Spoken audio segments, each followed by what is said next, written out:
Gintama is a series I've been wanting to talk about for a while now because this series has everything for me. It has comedy, action, drama, sci-fi, samurai, and even a little bit of supernatural. Now this series can never be done again or duplicated because this mixes too many genres together, and not to mention this series does too many things other mangakas wouldn't dare to do. And what's that? Well, for example, a handful of episodes start off with comedy before we get to the main plot. Of course it starts off with introductions of the characters for the first two episodes, but the third episode of the series gets into the most exciting part of the series, and not to mention the thing they introduce in this episode is a pivotal part of the plot because it revolves around it, and that is the main character's past. After this, the series mostly just shows comedy and gag episodes, and there's a lot of inside jokes, so it's hard to catch on to for the beginning, but later on it does get better. And man, even in the early episodes, these episodes will make you laugh your ass off. The amount of references and fourth wall breaks in the series is to the point of uncountable since they do it so many times, and the same can be said for their parodies. That's to be expected of a series that mixes both samurai and aliens together because there's a lot of big anime out there with alien main characters and samurai main characters like Rurouni Kenshin and Dragon Ball Z, so you're gonna be expecting to see parodies of that. But before I get onto the rest of this video, I would like to address something that has been pissing me off, and I've read it in forums. People who haven't watched out Gintama read off to call it as trash and that it's a big imitation of Rurouni Kenshin. The only thing I can say is that, well, one of the only things I can say is that Gintama is similar to Rurouni Kenshin in a lot of ways, but that does not mean it's an imitation. There's been so many anime movies, so many anime series out there that are so similar to Rurouni Kenshin, yet people don't say that it's an imitation of it and such. It's been done lots of times with characters with dark backstories and with PTSD suffering and such. You know, Gintama is a series that it does focus a bit on Gintoki's PTSD from what happened in the war, but it's not its main, sole purpose because Gintoki isn't ambitious as Kenshin, where he wants to save people and wants to do better for the, modern world of Japan. With Gintoki, he just wants to make money and preserve the way of his living. So they're different, and saying that Gintoki is just a funny version of Kenshin is really disrespectful because they're their own people, okay? Let's just keep it at that. The only thing that's similar is that they're set in the same time period, kind of. Rurouni Kenshin, I believe, is set in the Meiji era, and Gintama is set in the Edo period. And, I don't know enough about Japanese history, so you guys can correct me on that if I'm wrong, but from what I researched, Rurouni Kenshin is set in the Meiji period. So they're set in ancient times of Japan, but there's even lots of animes set in ancient times of Japan as well, too, with lots of manslayers and stuff. So I'm really tired of this bullshit comparison and saying that Gintama is a big parody of Rurouni Kenshin. It's disrespectful and it needs to stop. This is me saying as a big Gintama fan and a Rurouni Kenshin fan. I love both series because of these characters' past and how badass they are, but they're two completely different people. Gintoki, when he goes into White Yakusha mode, he is badass. Okay, let's get this straight. He's a fucking wild beast.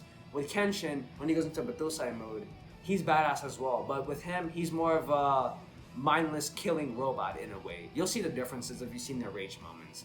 And somebody tried to say that Gintama took a lot of elements from Rurouni Kenshin and stuff and try to make it as their own. With sword fighting anime, and Gintama isn't technically a big sword fighting anime because most of it's comedy, 30% of it is seriousness, I'll say. But with sword fighting anime, there's only so much you can do with fighting techniques and and rage moments, so you can't really say that it's copying Rurouni Kenshin. I've seen plenty of other samurai anime out there, or sword fighting anime in general. Main characters use swords, and when they have rage moments, they're similar. So there's not much you can do there, with it, because it's like limitation since it's a weapon. So yeah, I just had to get that out of the way real quick. Let's get on back to this review. The reason why I say most anime directors and mangakas wouldn't dare to do this type of stuff that Gintama is doing is because of losing appeal. Because appeal is one of the most important things to have when you're making a new shonen series. And Gintama does have appeal. It has a lot, trust me. But when I'm talking about appeal, I don't mean within the series itself, like what makes it special. I'm talking about appealing to an audience, and I'm talking about age groups. Gintama has too many mature jokes, so I believe that is one of the big reasons why Gintama is underrated because of the amount of sex jokes that they use, and that can only relate to teenagers and adults. So kids obviously can't get into that stuff. So I do believe that is one of the reasons why mangakas wouldn't want to do that type of stuff, because they want to make their series appeal to all age audiences, and by doing that, it makes their series more popularized. And not to mention, another thing why I do think Gintama's underrated is because of the openings and endings. People watch them blindly and they can't get an idea of what Gintama's about by watching them. So, yeah, I guess it's about time for me to talk about the plot. Gintama's plot is a transparent one, meaning that it's there, but it's easy to forget. Since this series is a series that doesn't have a goal, it's more of the characters preserving their way of living and living out their days with the friends that they have now. It's a series that is more about the characters than the plot. The plot is there to bind this crazy world together, but the characters is what makes this series so enjoyable since we follow their day-to-day lives and we laugh with them, cry with them, feel for them, and not to mention there is a huge cast of characters in Gintama, and they are so unique in their own way. Gintama's characters is one of the reasons why I love Gintama, because they are so unique in their own way, and none of these characters really overlap with each other. But if we're going to talk about Gintama's plot, I'm going to have to talk about a couple of episodes, and it's going to be talked about in long words. But essentially, Gintama's plot is this. The Yamato, which is the aliens that have invaded Japan, have taken over the Edo period, and with the Shogun too surprised at this sudden invasion, he has given up all the power to rule Japan to them. The samurai wasn't going to take that shit, so they took up their swords and revolted against the aliens, and this was known as the Anti-Foreigner War, which dragged on for 20 years. The world Gintama is set in is a funny and fucked up one because it's funny because whether Gintama takes itself too seriously or not, people's gonna be bound to make memes about samurais and aliens together because it's funny in its own way. But at the same time, it is fucked up because the aliens have taken over the world of the samurai, and the samurai being treated like trash and rendered useless ever since they lost the war. With the aliens taking over, they beat up on humans and see them as nothing but apes ever since they won the war, and keep telling them that there is no need to hold the sword anymore since they have this technology that far surpasses the sword, and that the Bushido Code is dead since they couldn't protect their country from them, and that they should just submit to their bidding. The series starts off with Shinpachi, who is one of the main characters in this series, being mistreated by his boss and the aliens he was supposed to serve sweets to. Olive Arca gets the real main character of this series, Parfait, knocked over, making him upset, and he beats up the tiger aliens for getting his Parfait knocked over. This main character's name is Gintoki, who is my number one main character of all anime and of all time, since he's just badass and full of laughs. After he beats them up, Shinpachi stared at him in awe since he thought all the samurai have abandoned the way of the sword, but sees that Gintoki is one of the only samurai who hasn't. Gintoki left all the commotion that was going on around him and tried to let Shinpachi take the blame for what happened, showing that Gintoki is one of those types that runs away in situations like that if there's a risk of getting locked up in hand. Shinpachi wasn't gonna let that shit happen, so he grabbed onto Gintoki's scooter and tried to get him to take responsibility. Otai, who is Shinpachi's sister, beats the crap out of him for not being at work, and Gintoki tries to leave, but of course he gets beaten up too. Gintoki pulls out his business card to show what he does, and it reads, odd jobs, meaning that he's the jack of all trades doing anything for money.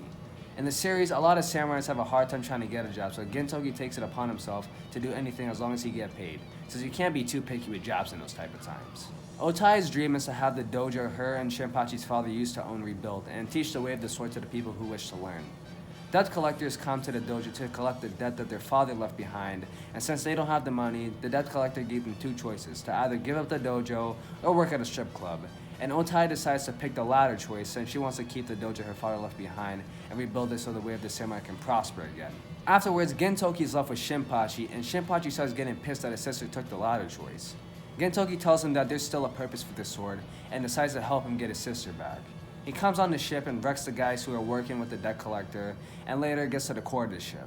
After the aliens started insulting the samurai, Gintoki gives one of my favorite early speeches in this series, and he says that the Yamato can have the sky and the clouds, but he's going to protect the things that are right in front of him. And what's precious to his client is what's precious to him, and he'll do anything in order for his clients to be happy. He smashes the core of the ship, and it starts collapsing. And after that, Shinpachi remembers what his father told him when he was younger, and started to wonder what laid in Gintoki's soul. From there on, he decided that he wanted to follow him, and wanted to learn more about the way of the samurai. The second episode introduces the heroine of the series, Kagura. They meet her by accidentally running into her with their scooter, and after taking her along with them, she wakes up and starts firing bullets at the people pursuing her with her parasol. It's revealed that she can heal from a bullet wound because she's an Amanto. She comes from the Yato tribe, which is a tribe full of fighting warriors. They wear Chinese outfits and carry parasols because the Yato's weaknesses is the light. We found out that she came to this planet to make money so she can start eating egg on rice and she's so poor. A Yakuza with an afro approached her to use her strength to take out guys who are against this crew. In the episode, Gintoki is more worried about Jump Dinner situation, but Shinpachi decides to help, but he is called useless since he can't do much compared to her strength. Later in the episode, Kagura decides to defeat the Afro Yakuza who is using her strength for an evil purpose and wants to show that the Yatsu strength can be used for good instead of killing people. She can use it for protecting. She asks if Gintoki can let her tag along with them for a while until she makes enough money to go back home. And of course, Gintoki says no because she's too violent, but she threatens them into letting her join the crew. And there you have how the third member of the Odd Jobs crew joined it. In the third episode, this one we get to learn more about Gintoki. His old friend Katsura is introduced, and a running joke with him is calling him Zura, and Katsura correcting Gintoki and any others who call him by that nickname. This is when we get into a bit of Gintoki's past, revealing that he too fought in the anti-foreigner war, and was called the White Yakusha, or Shirayasha. In English, it's White Demon. This episode showed a bit of Gintoki and Katsura's camaraderie, showing how close they were back then. They're chased by the Shinsengumi, who is the police force from back in those times, trying to catch Katsura since he is now a terrorist trying to find a way to rid the Yamato of the country since the war took a lot of their comrades' lives. He brings this up to Gintoki earlier in the episode, and Gintoki looks away for a bit, and to me this shows that in the first episode when he was talking about failing to protect many things, his comrades in the war was one of them, and this is something that constantly haunts him now, as you can see in the first opening, that he's fighting his past, the past where he failed to protect the ones that were close to him. We're introduced to two other characters in this series that are part of the Gintama's cast: Sogo Okita and Hijikata Toshiro. In the series, Hijikata and Gintoki are established to be rivals in some sense, and why is that?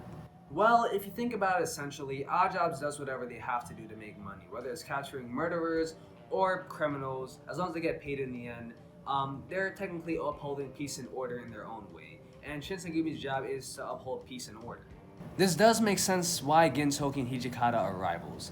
Actually, it makes sense that the Shinsengumi and Odd Job businesses are rivals in a whole.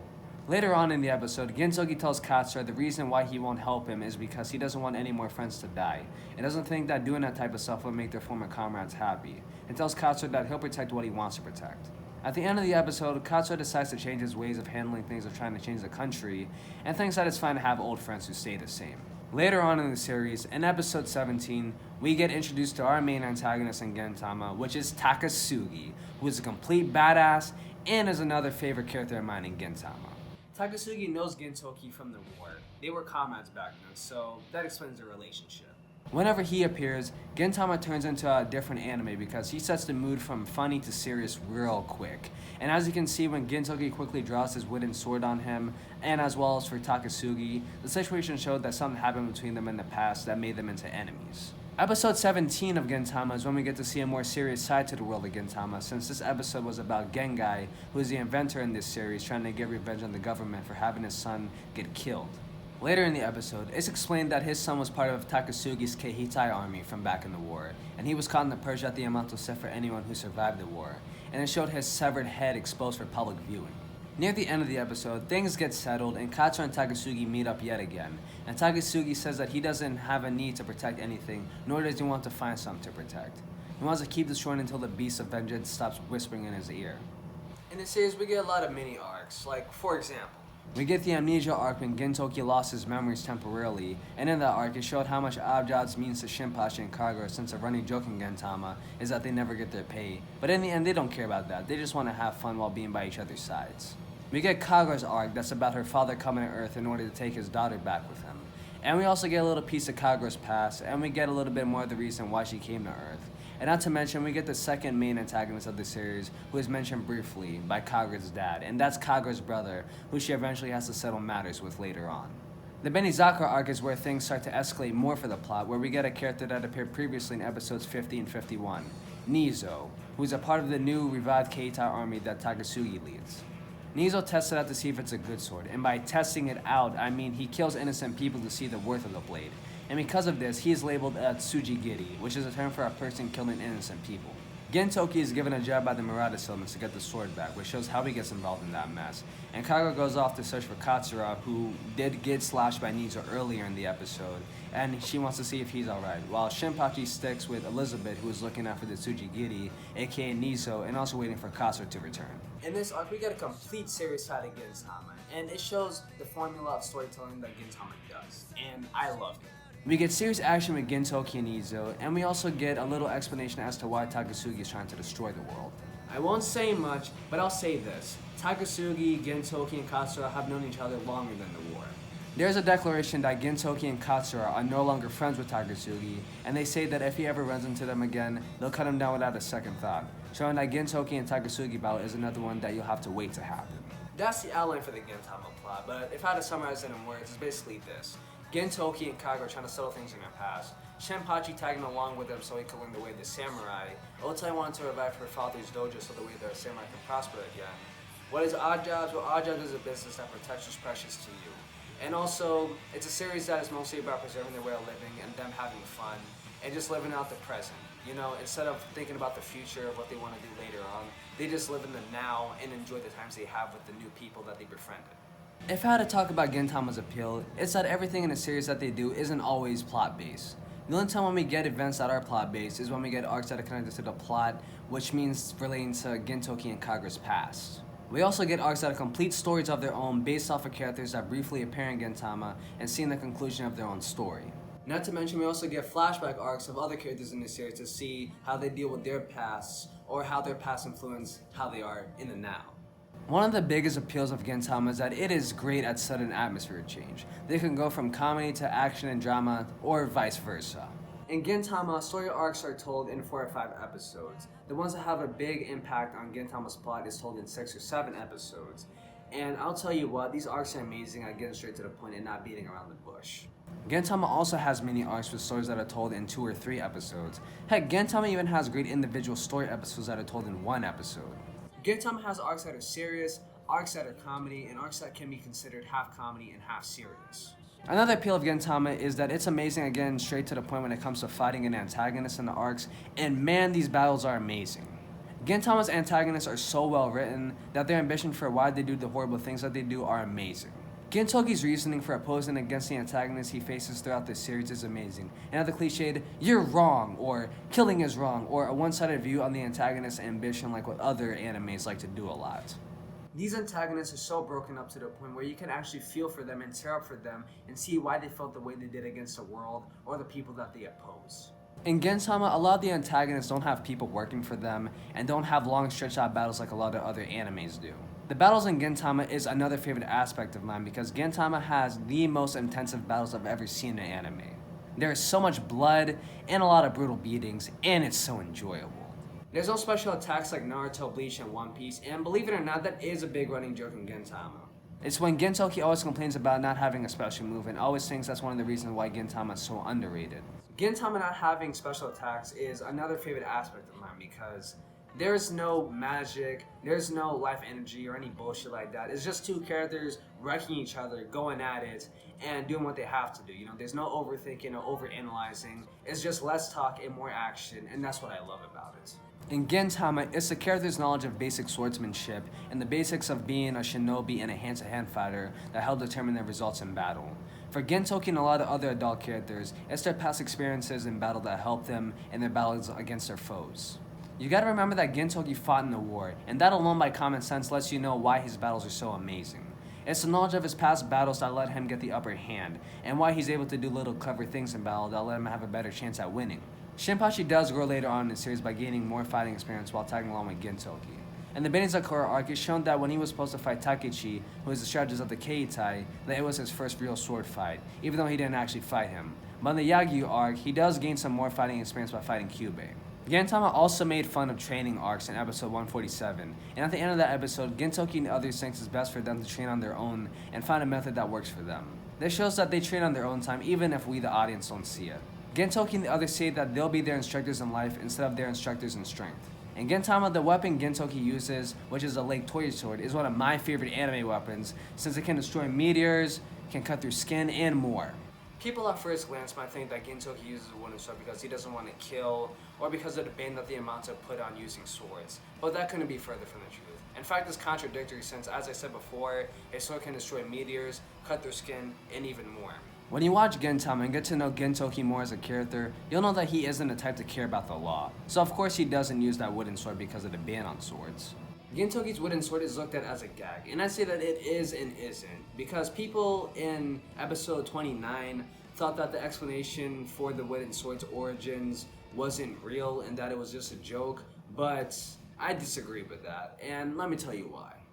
The wooden sword explanation to me is valid, and the fact that he buys the wooden sword from an info commercial to replace previous ones that were broken is fine with me.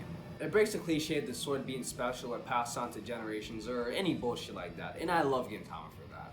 The swords that the samurai wield in Gintama represents them, and I think that's a very mature perspective to look at the samurai. In Gintama, it's a joke that Gintoki has Lake Toya inscribed on his wooden sword to make up some story that he bought the first wooden sword from a hermit in his childhood on a school trip to Lake Toya to make it sound legendary. And it's funny because just like how they break the cliche of the sword not being legendary, they also make fun of the fact that a lot of animes do that too. To be honest, in a way, it's kind of relatable that Gintoki did that because just like in real life, how when you were a little kid and when you'd be playing games with your friends using your imagination, you take a stick or a rock or something and try to make it sound like it's something legendary, something cool, so it could fit the world of your imagination. I'd say that Gintama, by doing that, it does kind of make it relatable, at least to me. That alone shows how childish Gintoki is as a person. But let's be honest, we the fans of Gintama also love the fact that he's like that and not always trying to be dignified. I think there is some truth to him buying the wooden sword at Lake Toya when he was younger because having Lake Toya inscribed on the wooden sword for no reason, I don't think that's valid. I think he has to have it on there for a reason. I do think that he did get the first wooden sword from Lake Toya when he was younger with his own, money instead of getting it from a hermit. Heck, even the scooter in the openings also says Lake Toya on the side, so he must have at some point bought it from Lake Toya as well. I also read that it's an inside joke from Hideaki Sarachi in his younger days of going to the Lake Toya school trip when he was a kid and making fun of the people who bought the wooden swords. If you guys want an explanation on how the wooden sword he wields can destroy meteors and cut through skin like a real sword, it's because the wooden sword is made of a special wood from a 10,000-year-old diamond tree from a distant planet. People thinking that's vague really confuses me because in the world of Gintama, humans can fly to other planets with aliens. So that alone already convinces me that the sword is made from another planet's wood. Like, come on, he's by the TV ordering it off of the info commercial, so how do people have a hard time believing it? That still confuses me. And plus, there is a logical explanation with him replacing the sword by buying a new one from the info commercial, and that seems a lot more realistic to me instead of the sword getting regenerated or some bullshit like that. Instead of it being a sword that is legendary, Gintoki himself makes the sword he wields legendary with the battles he's faced, and I think that's cool. Even if it does get replaced time to time, but you guys get the point. The only thing that I do know is a complete gag about the wooden sword is the spirit Toyako. If this was actually canon, for a fact it'd be a running joke. As for the times in battles when sometimes you see aura, it's representing the color of Gintoki's and his opponent's soul and their will. It's not representative of Bleach or parodies, so stop thinking that. I also love the fact that his sword is very durable, but sometimes will break in battle depending on how powerful his opponent is. And in a way that measures his strength against his opponent's strength, so I think that's cool. And another thing with the wooden sword, it's more awesome because he can just beat opponents to a pulp with it, instead of using a real sword by cutting people up. Beating them with it is more sadistic in my opinion. Kagura's weapon, which is the parasol, is another cool weapon of itself, as it acts as a substitute for a real sword in a way, and it can also fire bullets. It's not explaining why it can fire bullets, but you know what? I accept it because you know why, it's cool. But enough about weapons, let's talk about the characters themselves. Now, as I said before, Gintoki is my #1 main character of all anime and of this series because he's just funny and not always trying to be dignified, and sometimes he can act like a real scumbag, but we love him for that. Sometimes he tries to find ways to get money from other people by extorting them out of it or tricking them, and it's funny. There are times when he acts like a real leader and times when he acts like a real lazy bum. This is what we mostly see of him, but trust me, when things get serious, he can become a total badass in mere seconds, and it's great. When Gintoki gets serious, he gets serious, and changes his attitude real quick depending on the situation. He's great at giving advice and life lessons, and is great at helping people even though sometimes he acts like he doesn't want to help. Gintoki is one of the few main characters in anime that can give me goosebumps from getting pissed, because as I've said before, we usually see him acting like a lazy bum or being funny. So when he gets serious and when he gets angry, it's scary. It shows he's going into white yakusha mode whenever it turns black and white. And I'll tell you this right now, we know it's enraged mode with black and white because, well, he's known as a white yakusha, and when he gets angry, it being black and white, come on, that's not a coincidence. It's him in white yakusha mode, in my opinion. And the fact that he was known as a white yakusha, I love it because it shows that he's not a person to be taken lightly in battle, even though he acts like an idiot sometimes. Shinpachi, who is the second main protagonist of this series, is also known as a straight man in Gintama, meaning he points out the random use of jokes and uses logical retorts against those jokes to show how idiotic the funny man is in the situation. He's an underrated character himself because of his straight man role, but Shinpachi can be pretty badass in fights. I'll be honest, Shinpachi is one of my least favorite characters because he plays a straight man role. When he acts as the funny man in some episodes, he's actually really likable. He yells too much for his role as a straight man, and it's really annoying. His straight man role could have been more likable if he didn't yell, to be honest. I mean, come on, there's plenty of other ways to play the straight man role without yelling. Shinpachi's made fun of by Gintoki and Kagura for being the plain main character of the series, and says that he's just a glasses wearing a human, and that's fucked up and funny at the same time. They always say his only revealing feature is his glasses, and they're not wrong about that. If he had a more cooler outfit instead of the plain one, he could have stood out more. Shinpachi does get a lot of character development later down in the series, and it's to be expected since he's one of the most underrated characters of all time in Gintama. Shinpachi is a character who greatly cares for the odd jobs business he runs with Gintoki and Kagura, and it's a place that means a lot to him, as it does for Gintoki. We're shown this later on in the series and in one of the movies. Kagura, who is the heroine of the series, is a cute heroine, but at the same time can be called a heroine. I say this because she has a huge appetite for a girl, but that's only because the Yatos all have huge appetite. It runs in their blood. She pukes a lot, which is something that most heroines never do, so she does break the cliche of a perfect girl heroine who never poops or pukes, but man, she pukes a lot. And it makes you really want to stop drinking whatever you're drinking since it's too gross to watch, and also the hurling sounds just make it worse. She's still an innocent kid, and at the same time not so innocent because, remember guys, she lives with Gintoki, who talks about his crotch a lot, and always refers to when he's ready to go in between a girl's legs. But at the same time, she doesn't know how those types of things look or work, so she's still innocent for that matter. She's like a daughter to Gintoki from my point of view, since she does take after him a lot. She copies him by picking boogers just like him, and is lazy just like him, but when it comes down to it, she'll help others with all the power she has, just like Gintoki. Aoja's is her second home, and it's a place she cherishes just like Shinpachi. So it goes to show that even if her and Shinpachi look like they're not always having fun, deep down they are, and they care for each other deeply, like a real family. And by the way, Kagura can go badass too when she feels like it, and that's another thing I do actually like about her. Even though she looks incapable of killing somebody because she's a little girl, trust me, she can. The reason why she doesn't is because she wants to use the Yato strength for protecting instead of killing. Otai is my least favorite character in the series, and she always is trying to become the main heroine of the series, and it annoys me when she always tries to beat up on Kondo, who's the only man in the series that shows interest for her. It also annoys me when things get too serious, she tries to act like if she is the damsel in distress. It really pisses me off. As for her relationship with Kyubei, it annoys me that she wants her to live as a woman, but gets in the way when she's close to having a romantic moment with a man. Like seriously, look at the shit when she was with Gintoki at the Mixer episode. I mean, come on, man. She was so close to accepting a man's hand. And I do get that she's been through a lot of shit together with Kyubei, but man, oh man, the way how she is in the present, I just really don't like it. Especially beating up with people with a non-genuine smile. I just don't like that about her. No wonder she's known as the female gorilla in Gintama. But enough about her. Let's get on to a couple of other characters. There's Hijikata, who is Gintoki's rival in terms of helping people with the business that they do, and he's one of the coolest looking characters in Gintama, besides Gintoki and Takatsuki. I mean, just look at him. Look at him in that Shinsengumi outfit looking like a badass with that sword, man. And especially with him smoking a cigarette with a mail lighter, and those elated look in his eyes are just amazing. Hijikata is an obsessed male addict, which adds to his comedic side in Gintama, since nobody in Gintama is normal. He's a loyal man to Kondo, which is one of my favorite aspects about him because it's really rare to find loyal followers in anime. I mean seriously, a lot of times you know betrayal will happen.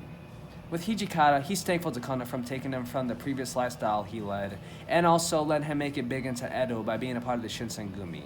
And he strongly admires Kondo for his leadership skills, even though in the series he looked at as a creepy stalker, but Hijikata is one of the few characters in Gintama to know that Kondo has a very mature side to him.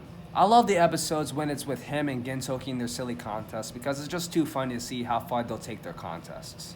Overall, Hijikata is another badass character in Gintama who's funny and at the same time is a badass and can cut people up whenever he feels like it. Speaking of Kondo, he's another character in Gintama who's very likable, but I feel so bad that he gets mistreated by Otai a lot since he does try the world for her. A lot of his methods of getting close to her is creepy, I'm not gonna lie, but I see that he truly loves and admires her. He's a character who is also grotesque at times since he likes being naked a lot, but you know what, it's fine. But seriously though, I really think he likes being naked more than being clothed. He does have great leadership skills, as mentioned by Hijikata and Sogo at times, but he can also be a badass whenever he feels like it. We don't think much of that side of his since we see a majority of his comedic side, but in some arcs he can be really badass and helpful at times. To be honest, everybody has a badass side to them in Gintama, but they just hide it because they just like having fun with their friends. Sogo is the last character I'll cover since there are too many characters in Gintama to count that are very likable. I'll let you watch the series for yourself, and as time goes by watching, with more characters introduced, I hope you find some characters in Gintama that you'll take a big liking to yourself. Sogo is a sadist. He's always trying to kill Hijikata over as vice chief since he admires Kono as much as Hijikata. He's a rival to Kagura in terms of the little kid in each business, and a lot of people do ship these two, and if you guys are wondering if I ship them or not, yes, of course I fucking ship them. You got the psycho Kagura and the sadist Sogo. Come on, man. They're a match made in heaven. But anyways, Sogo, despite being in the Shinsengumi, has a lot of respect for Gintoki and calls him boss, to show his respect for him. Actually, a couple of other people in the Shinsengumi called Gintoki that, so it goes to show that he may be an idiot, but he is respected in terms of strength. Sogo's always trying to find some way to torture other people with his sadistic methods, and man, it is hilarious. There's been so many times people had to suffer because of his sadism in the series, and that mostly sticks to Hijikata and Kagura. If Kagura is his girlfriend and Gintoki is a substitute father for Kagura, then he would have already had his approval to date her since he and Gintoki are the sadist duo. There are more sadists later on in the series, but Gintoki and Sogo are memorable since they were the ones to come along first, and they're the ones who we mostly see doing sadistic things to a lot of other characters. Overall, Sogo is a very likable character, and when he shows his true sadism when it comes to battle, trust me, he would be the last guy you would want to face in a sword fight. There's a selfish part of my side, but I think the only unappealing aspect for Gintama for me personally is too much fourth wall breaking. Now, that only sticks when it comes to characters' backstories and such, because I like it when characters don't talk about their backstories, and when it gets revealed by, villains and such, a bit of it, the villains who do know about their backstories. I love it when characters get a reaction out of it because it's just so interesting to see them learn more about the character that they've always been with, and a bit of, a new side to them that they never knew. So, yeah, that's a selfish part of my side, of them acknowledging sometimes other characters' backstories. Like, one perfect example I can think of is in the Four Divas arc. There was Gintoki's promise to Atose's husband Grave, and that's how he came to met Atose and such. Shinpachi talked about that briefly, and it was a beautiful speech, and it was a great moment for Shinpachi in the series. Don't get me wrong, I loved it, but it bothered me that they were fourth wall breaking there, because in the episode 12, when Atose talked about it with Catherine, they were in the water, so Shinpachi and Kagura could have never have heard of what happened between Atose and Gintoki and how they met up with each other. So, yeah, that's something that bothered me. But as I said, that's a selfish part of my side. Everything else about Gintama is amazing. People who say it's trash and say it's just a Rurouni Kenshin ripoff or a big-ass parody of every anime are the people who truly haven't watched enough episodes of Gintama and judge it only by the first 30. Watch at least the first 150 episodes of Gintama, then come talk to me if it's trash or not, because Gintama is amazing at storytelling and getting straight to the point when it comes to arcs. It does everything great and breaks all anime cliches and does everything right, and its appeal of not following those cliches and at the same time and does it in its own perfect way is what makes it great. Overall though, I love Gintama. It's going to be my #1 series for the rest of my life. I'd say there's none that could replace it for me at this current moment in time of my life. I just can't see any other series surpassing it for me. It's amazing. The end of Gintama was beautiful, and there will be probably 2 follow-up videos. One of me talking about the arcs strictly alone, and then the end of Gintama and my thoughts on the last arc of Gintama and the final chapter. And also, maybe I will talk about the upcoming movie that wraps up the whole anime series. Maybe, I don't know. And don't worry, I'm going to get back to talking about video games pretty soon. It's just, I haven't played any games this year because I didn't have the money. Right now, I am about to start making some money with the job I recently, got. A little personal information there. So, don't worry, games will be talked about. Final Fantasy VII Remake. I'll talk about that whenever I get the game and when I play it, when it comes out in March, which is around my birthday. So, yeah. Let's wrap up this video. Nerds, gamers, power to the players, and yeah, Gintama love forever.